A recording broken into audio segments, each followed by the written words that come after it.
마태복음을 연구한 성경학자들은 마태복음 24장 그리고 25장의 주제를 한 단어로 설명하고 있습니다. 그 단어는 바로 심판입니다.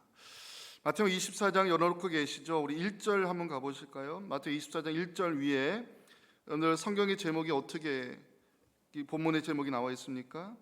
성전이 무너뜨려질 것을 예언하시다, 이렇게 되어 있습니다.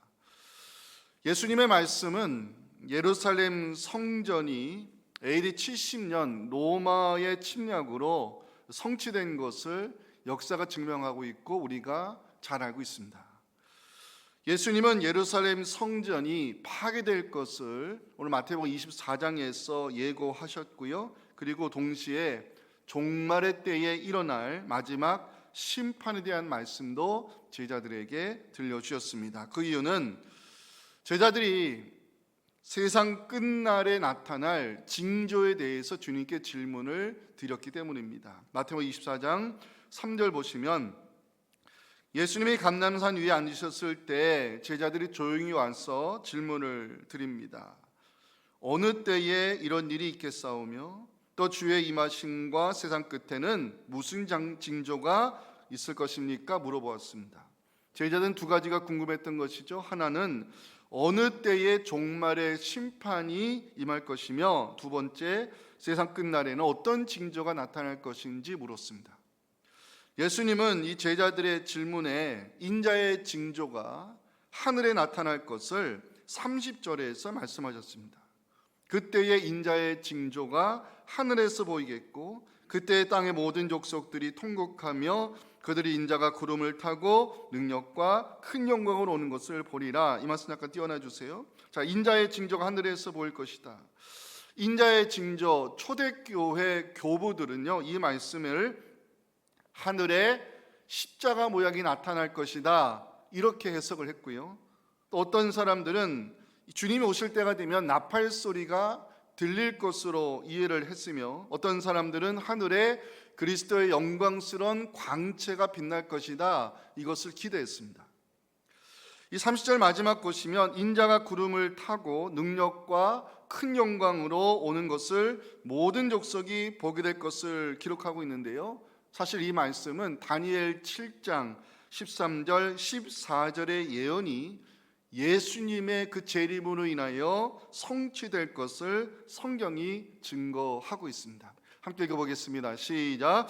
내가 또 한밤중에 보니 인자 같은 이가 하늘 구름을 타고 와서 옛적부터 항상 계신 이에게 나아가 그 앞으로 인도되매 그에게 권세와 영광과 나라를 주고 모든 백성과 나라들과 다른 언어를 말하는 모든 자들이 그를 섬기게 하였으니 그의 권세는 소멸되지 아니하는 영원한 권세요 그의 나라는 멸망하지 아니할 것이니라. 아멘. 주님은 제자들에게 세상 마지막 날 하늘에서 나팔 소리가 들릴 것이라 말씀하셨는데요, 그때 천사들을 보내어 택하신 자들을 사방에서 모이게 할 것이라고 31절에서 예언하셨습니다. 그가 큰 나팔 소리와 함께 천사들을 보내리니 그들이 그의 택하신 자들을 하늘 이끝에서 저 끝까지 사방에서 모으리라. 성경에서 나팔 소리가 들린다는 것은 두 가지를 의미하고 있죠. 하나는 전쟁이 시작됨을 알리는 소리와 또 하나는 주의 백성을 회집하기 위함입니다. 주님께서 다시 오시는 날 하늘에서 나팔 소리가 들린다는 것은 마지막 심판의 전쟁이 시작됨을 알림과 동시에 택함받은 주의 백성들을 부르시는 날이 될 것을 오늘 성경이 말씀하고 있습니다. 예수는 제자들에게 오늘 본문에서 무화과 나무의 비유를 배우라 말씀하시면서 인자의 징조가 역사 속에 나타나거든 재림의 날이 이른 줄을 알라고 32절 33절에서 가르치셨습니다. 함께 읽어보겠습니다. 무화과 나무의 비유를 배우라. 그 가지가 연하여 지고 잎사귀를 내면 여름이 가까운 줄을 아나니 이와 같이 너희도 이 모든 일을 보거든 인자가 가까이 곧 문 앞에 이른 줄 알라 말씀하셨습니다. 자, 문제는 34절입니다. 34절을 성서학자들이 해석하기 난해한 구절이라고 이야기를 하는데요, 내가 진실로 너희에게 말하노니 이 세대가 지나가기 전에 이 일이 다 일어나리라. 한 세대를 우리가 30년 또는 확장해서 40년으로 볼 경우에 이 말씀은 1차적으로는 예루살렘 성전이 로마 군대에 의해 무너지는 것을 보게 될 것이라는 의미로 해석한다면 이것은 예수님의 예언이 역사 속에 성취되었다는 것으로 해석할 수 있습니다. 하지만 마태는 여기에 36절을 첨가해가지고 예수님의 재림과 관련된 종말 사상을 우리에게 전해주고 있습니다. 함께 읽겠습니다. 그러나 그날과 그때는 아무도 모르나니 하늘의 천사들도 아들도 모르고 오직 아버지만 아시느니라. 아멘. 예수님은 세상 마지막에 임할 심판의 날과 때는 아무도 알 수 없지만 예기치 않은 때에 인자가 오게 될 것을 노아 시대의 예를 들어 말씀했습니다. 37절부터 제가 읽어보겠습니다. 노아의 때와 같이 인자의 임함도 그러하리라. 홍수전에 노아가 방주에 들어가는 날까지 사람들이 먹고 마시고 장가들고 시집가고 있으면서 홍수가 나서 그들을 다 멸하기까지 깨닫지 못하였으니 인자의 임함도 이와 같으리라 말씀하셨습니다. 그날이 오면 중요한 현상이 나타나는데 오늘 설교 제목입니다. 하나는 데려감을 당하는 사람이 있을 것이고 또 하나는 버려둠을 당하는 사람으로 분리가 될 것을 오늘 주님께서 강조하셨는데요. 40절, 41절은 중요한 말씀입니다. 같이 읽겠습니다. 그때 두 사람이 밭에 있음에 한 사람은 데려가고 한 사람은 버려둠을 당할 것이요 두 여자가 맷돌질을 하고 있음에 한 사람은 데려가고 한 사람은 버려둠을 당할 것이니라. 아멘. 예수님은 제자들에게 결론의 말씀으로 깨어 있으라, 준비하고 있으라 이 말씀을 들려주시면서 오늘 가르침이 끝나고 있습니다. 42절부터 44절 말씀 함께 읽고 오늘 주시는 전도의 메시지를 통해 은혜를 나누기 원합니다. 함께 읽겠습니다.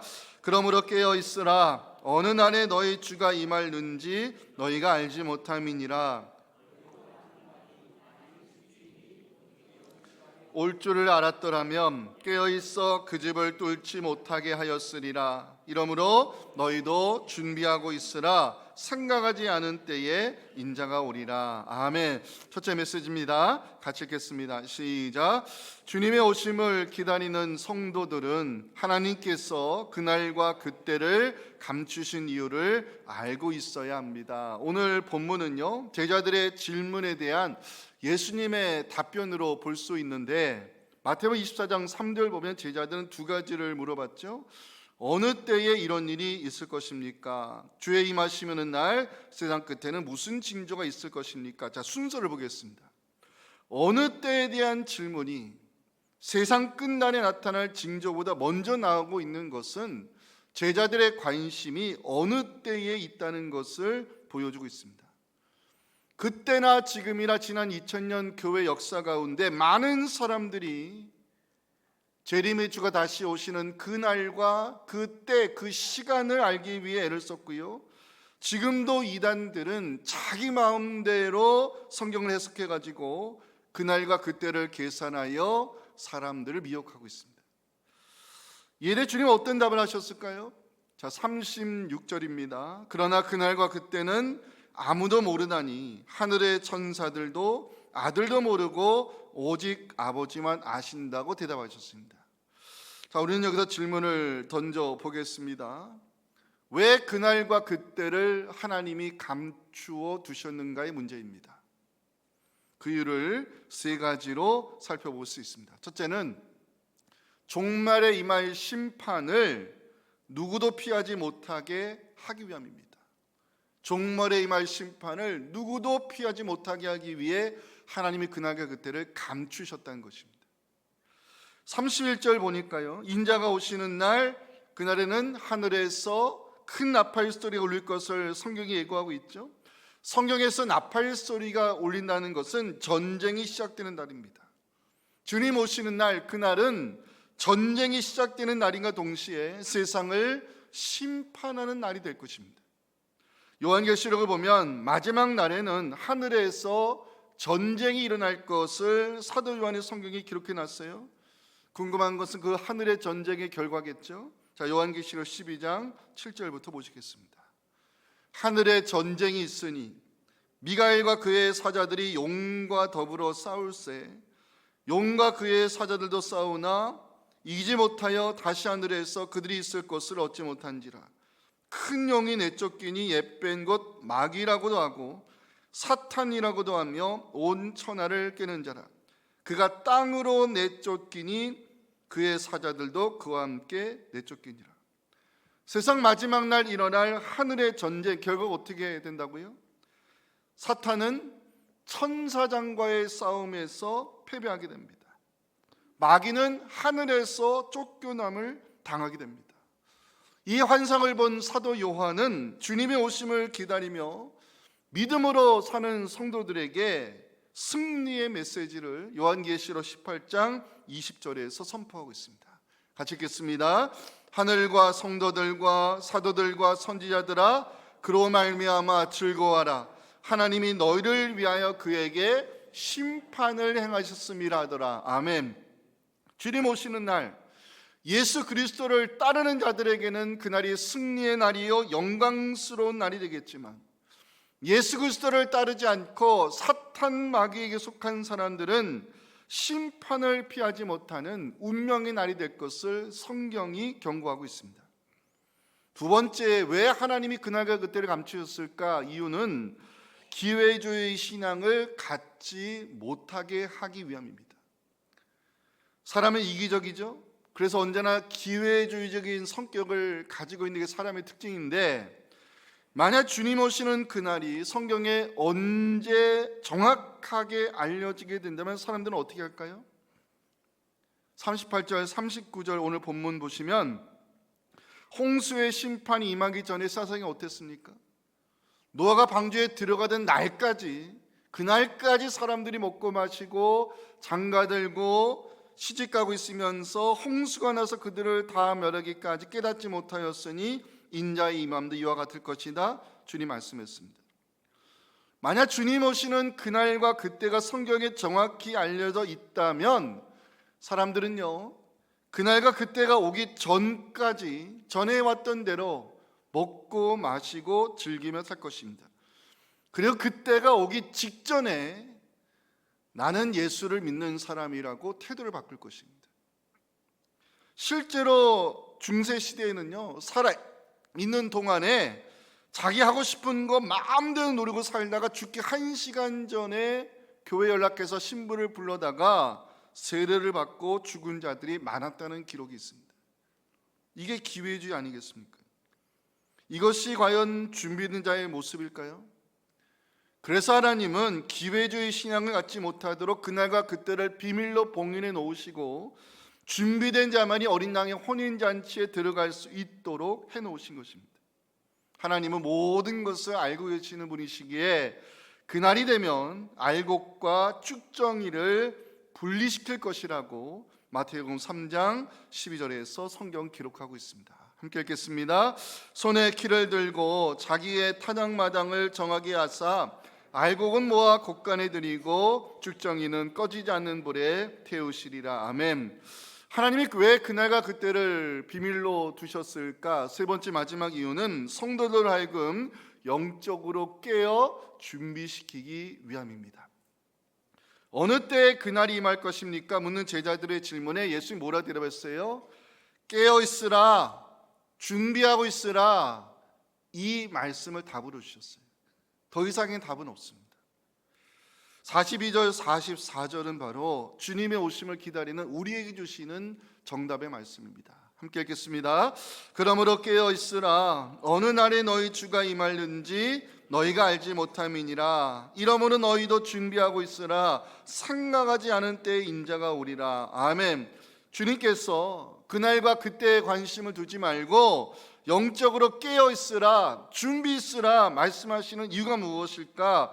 주님 오시는 그날은요, 예기치 않은 날에 임할 것이기 때문입니다. 예기치 않은 시간에. 이에 대해 예수님 도적의 비유를 들어가지고 제자들에게 깨어있음의 중요성을 가르치셨죠. 그게 43절입니다. 너희도 아는 바니 만일 집주인이 도둑이 어느 시각에 올 줄을 알았더라면 깨어있어 그 집을 뚫지 못하게 하였을 것이다. 성경은 주님의 재림이 도둑같이 오게 될 것을 예고하고 있습니다. 베드로서 3장 10절입니다. 그러나 주의 날이 도둑같이 오리니 그날에는 하늘이 큰 소리로 떠나가고 물질이 뜨거운 불에 풀어지고 땅과 그 중에 있는 모든 일이 다 드러날 것이다. 사도 바울은 주님의 오심이 갑자기 임하여서 모든 사람들이 피하지 못하게 될 것을 데살로니가전서 5장 1절부터 3절에 기록해 놨습니다. 중요한 말씀이라 생각합니다. 같이 읽겠습니다. 형제들아, 때와 시기에 관하여는 너에게 쓸 것이 없음은 주의 날이 밤에 도둑같이 이를 줄을 너희 자신이 자세히 알기 때문이라. 그들이 평안하다 안전하다 할 그때에 임신한 여자에게 해산의 고통이 이른 것 같이 멸망이 갑자기 그들에게 이르리니 결코 피하지 못하리라. 성경은 말씀합니다. 오늘 제가 설교 준비하면서 질문을 던져봤습니다. 하나님, 그럼 우리가 어떻게 그날을 준비해야 됩니까? 어떻게 하면 우리가 주님의 오심을 영광스럽게 맞이할 수 있습니까?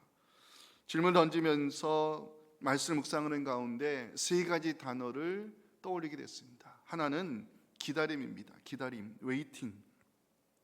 성경은요, 믿음의 성도들에게 그날을 기다리라고 말씀하고 있습니다. 그날을 기다리라. 왜 성경이 우리에게 그날을 기다리라 말씀하는지 아십니까? 그날은요, 갚아주시는 날이 되기 때문입니다. 다시 말하면 보상의 날이 우리를 기다리고 있다는 것입니다. 요한계시록 6장 10절 보니까요, 성도들이 하나님께 하소연하는 장면이 나옵니다. 큰 소리로 불러 이르되 거룩하고 참되신 대주제여, 땅에 거하는 자들을 심판하여 우리 죄 피를 갚아주지 아니하시기를 어느 때까지 하시라나이까. 성도들의 하소연입니다. 그 당시에 로마 황제를 신처럼 숭배하지 않으면 모든 것을 잃어버리는 그 시대 속에서, 그 어려운 현실 속에서 예수에 대한 믿음을 지키기란 쉽지 않았을 것입니다. 그 신앙을 지키기 위해서는 많은 것을 포기해야 했고요, 많은 것을 내려놓아야 했습니다. 핍박과 박해의 위협 속에 그 당시 성도들이 할 수 있는 유일한 일은 하나님 앞에 엎드리는 일밖에 없었습니다. 하나님께서 갚아주시기를, 하나님께서 신원하여 주시기를 눈물로 호소했을 때 하나님은 사도 요한을 통해서 희망의 메시지를 들려주십니다. 내가 갚아줄 것이라고. 그 약속이 실현되는 것을 사도 요한이 환상으로 보았는데요, 요한계시록 19장 2절에서 우리가 그날을 기다려야 되는 이유를 발견할 수 있습니다. 함께 읽겠습니다. 그의 심판은 참되고 의로운지라 음행으로 땅을 더럽게 한 큰 음녀를 심판하사 자기 종들의 피를 그 음녀의 손에 갚으셨도다. 사도 요한은 예수님 마지막 날 백마를 타고 오실 것이라고 요한계시록 19장 11절에 기록해 놨습니다. 또 내가 하늘이 열린 것을 보니 보라, 백마와 그것을 탄 자가 있으니 그 이름은 충신과 진실이라. 그가 공의로 심판하며 싸우더라. 백마를 타셨다는 것은 두 가지 의미가 있습니다. 구원과 심판입니다. 구원과 심판. 주님의 오심을 사모하며 믿음을 지켜왔던 성도들에게 백마를 타고 오시는 주님은 우리의 구원을 완성하여 주시고 성도가 지금까지 당했던 그 모든 고난을 갚아주시는 승리자로 오실 것을 계시록이 약속하고 있어요. 반면에 주님의 백마를 타고 오심은 사탄 마귀를 쫓아서 세상에서 악을 행했던 사람들을 공의로 다스리기 위해서 심판자로 오시는 주님을 성경이 증거하고 있습니다. 그래서 믿음을 지키며 사는 성도들은 그날을 기다려야 하는 것입니다. 왜냐하면 그날은 하나님이 모든 것을 갚아주시는 보상의 날이 되기 때문입니다. 어떻게 하면 우리가 그날을 준비할 수 있을까요? 두 번째 단어는 바라봄이라는 단어입니다. watching, 바라봄. 성도들은 어떻게 준비할까? 그날을 바라보며 주님의 오심을 사모하라고 베드로서 3장 12절 13절은 우리에게 그날을 바라보라고 강조하고 있습니다. 우리 함께 읽어보겠습니다. 시작. 하나님의 날이 임하기를 바라보고 간절히 사모하라. 그날에 하늘이 불에 타서 풀어지고 물질이 뜨거운 불에 녹아지려니와 우리는 그의 약속대로 의가 있는 곳인 새하늘과 새 땅을 바라보도다. 저는 바라봄을 묵상하면요 항상 떠오르는 이야기가 하나 있습니다. 제가 수년 전에 한번 들려드렸던 이야기인데요, 어느 한 사람이 길을 가다가 꿩을 사육하는 농장을 보게 되었습니다. 그래서 궁금해서 구경을 하기에 가까이 가보니까 꿩의 머리에 창모자가 모두 달려있는 것을 발견하게 됐습니다. 신기하게 생각해서 농장 주인에게 물어봤습니다. 왜 꿩들마다 창모자가 쓰여 있습니까? 물어보니까 주인의 대답은 이러했습니다. 꿩을 사육하려면 날지 못하게 만들어야 되는데 이 꿩들에게 모자를 씌우면 하늘을 보지 못하기 때문에 사육하기가 훨씬 편하다는 농장 주인의 대답을 듣게 됐습니다. 모자가 씌워진 채 하늘을 보지 못하고 날 생각도 하지 못하는 사육당한 꿩, 이것이 오늘날 많은 사람들의 현실입니다. 사람들은 지금도 이 시간도 노아시대 사람들처럼 먹고 마시는 그런 육신적인 일에 몰두할 뿐 하늘의 일에 관심이 없습니다. 영적인 일에 관심이 없습니다. 사도 베드로가 어떤 말씀을 성경에 기록해 놨어요? 그날이 되면 하늘이 불에 타서 풀어지고 물질이 뜨거운 물에 녹아질 것을 예고해 놨습니다. 그날에 오면 세상의 모든 것이 없어진다는 것입니다. 그래서 믿음의 성도들은 그날을 바라보며 주님을 사모하는 마음으로 어린 양의 혼인잔치에 입고 갈 세마포 옷을 준비해야 된다고 요한계시록 19장 7절과 8절을 말씀하고 있습니다. 우리 함께 읽겠습니다. 우리가 즐거워하고 크게 기뻐하며 그에게 영광을 돌릴세. 어린 양의 혼인 기약이 이르렀고 그의 아내가 자신을 준비하였으므로 그에게 빛나고 깨끗한 세마포 옷을 입도록 허락하셨으니 이 세마포 옷은 뭐라고요? 성도들의 옳은 행실이라고 성경 말씀합니다. 어떻게 하면 우리가 그날을 준비할 수 있을까요? 마지막 세 번째 기억하실 단어는 깨어있음, 웨이킹입니다. 깨어있음. 예수님은 제자들에게 그날을 위해 깨어있으라, 준비하고 있으라 말씀하셨죠. 왜냐하면 그날이 오면요 더 이상의 준비가 필요 없는 날이 되기 때문입니다. 이것을 확실히 알려주는 것이 바로 마태복음 25장에 나오는 열처녀 비유라고 생각을 하는데요, 열처녀 비유에서 혼인잔치에 들어가는 자들과 들어가지 못하는 자들을 나누는 것이 바로 기름의 준비인 거 알고 계시죠? 기름을 준비한 자들은 신랑이 왔을 때 잔치에 참여하는 기쁨을 누리게 되지만, 기름을 준비하지 못한 자들은요 문이 닫힘으로 들어가지 못하게 된다는 사실 마태복음 25장 10절부터 보여주고 있습니다. 그들이 살아간 사이에 신랑이 왔습니다.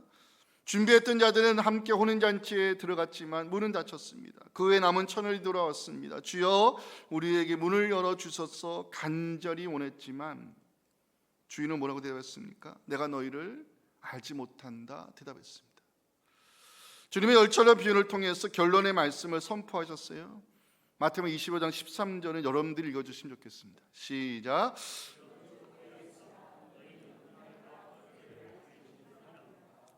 우리가 영적으로 깨어있어 그날을 준비해야 되는 이유는요, 그날이 오면 더 이상의 준비가 용납되지 않는 문이 닫히는 날이 되기 때문입니다.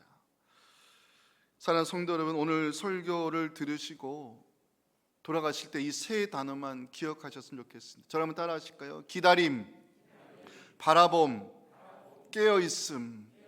이거 눈으로 한번 외우시고 마음에 새기셨으면 좋겠습니다. 기다림, 바라봄, 깨어있음입니다.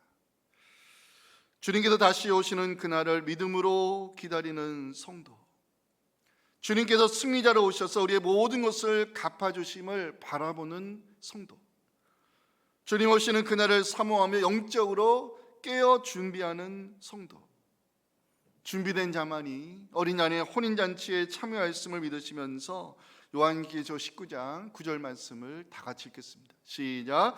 천사가 내게 말하기를 기록하라. 어린 양의 혼인잔치에 청함을 받은 자들은 복이 있도다 하고 또 내게 말하되 이것은 하나님의 참되신 말씀이라기로. 아멘.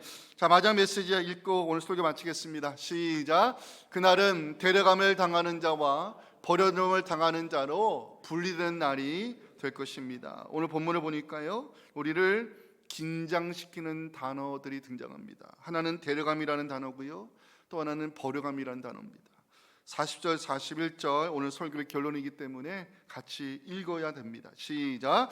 그때 두 사람이 밭에 있음에 한 사람은 데려가고 한 사람은 버려둠을 당할 것이요 두 여자가 맷돌질을 하고 있음에 한 사람은 데려가고 한 사람은 버려둠을 당할 것이니라. 자, 말씀 띄워내 주세요. 자, 데려가다, 버려두다 모두 수동태로 되어 있습니다.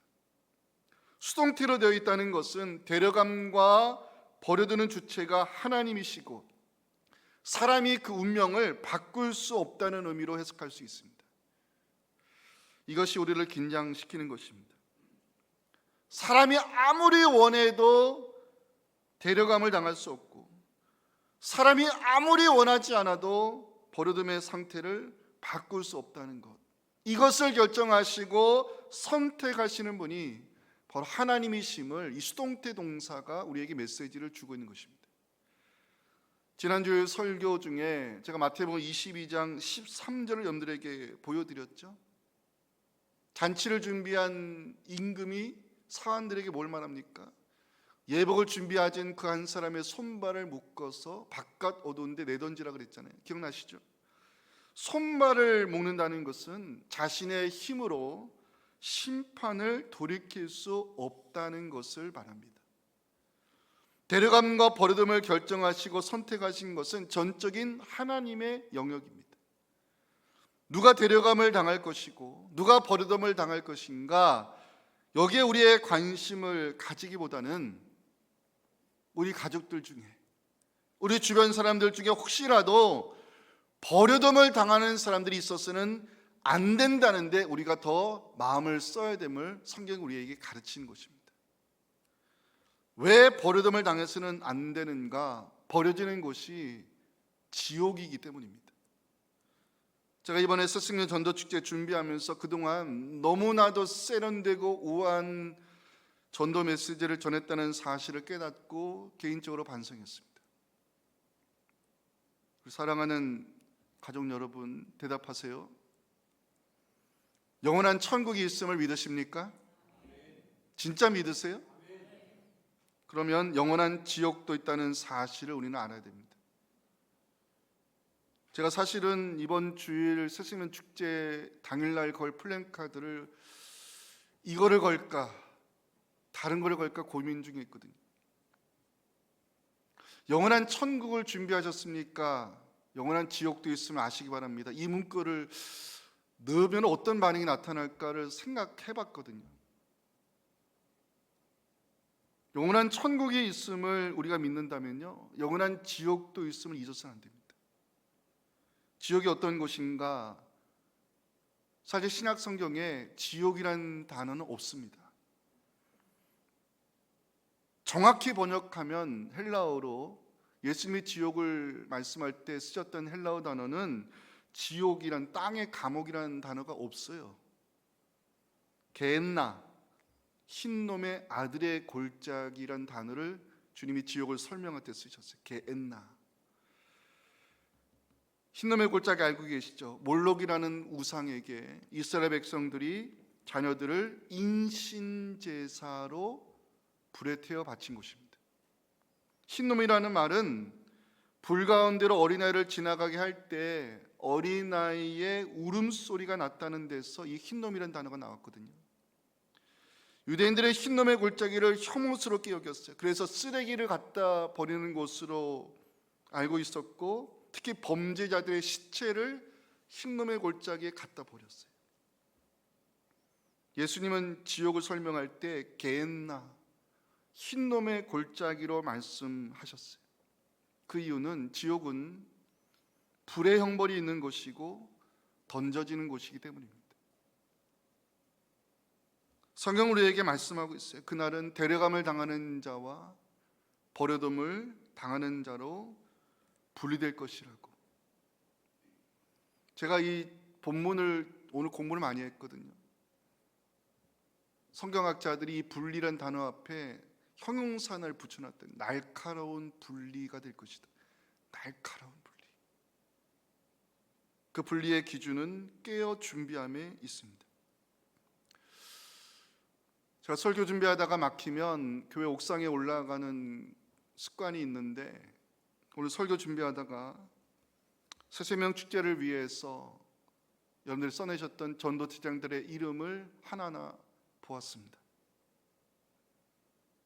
어떤 성도님은 친정 어머니의 이름을 쓰셨고요, 어떤 분은 지금 교회를 안 나오는 딸의 이름을 쓰셨고, 어떤 분은 그토록 말을 안 듣는 남편과 아들들의 이름을 쓰셨더라고요.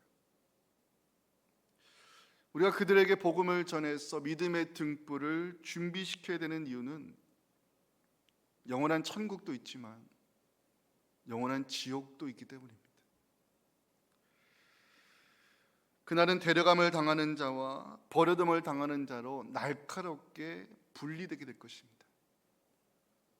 그래서 우리는 기도해야 됩니다. 이번 스승님 축제 오신 모든 분들이 복음을 듣고 예수 그리스도를 구주로 영접해서 주님 오시는 그날 준비된 예복을 입고 천국 잔치에 참여하는 것을 보는 것이 우리 모두의 자랑과 기쁨과 감사의 제목이 되어서 구원의 기적을 만들어주신 하나님께 영광을 돌리는 우리 모두가 될 수 있기를 주님의 이름으로 축원합니다.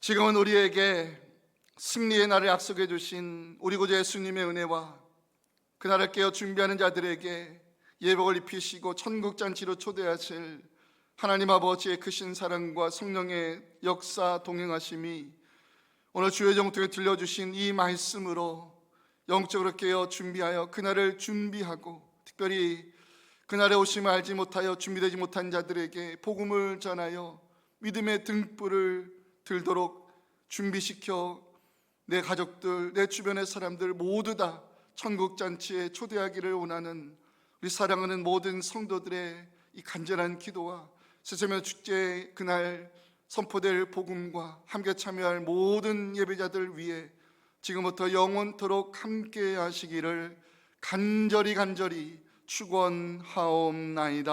아멘.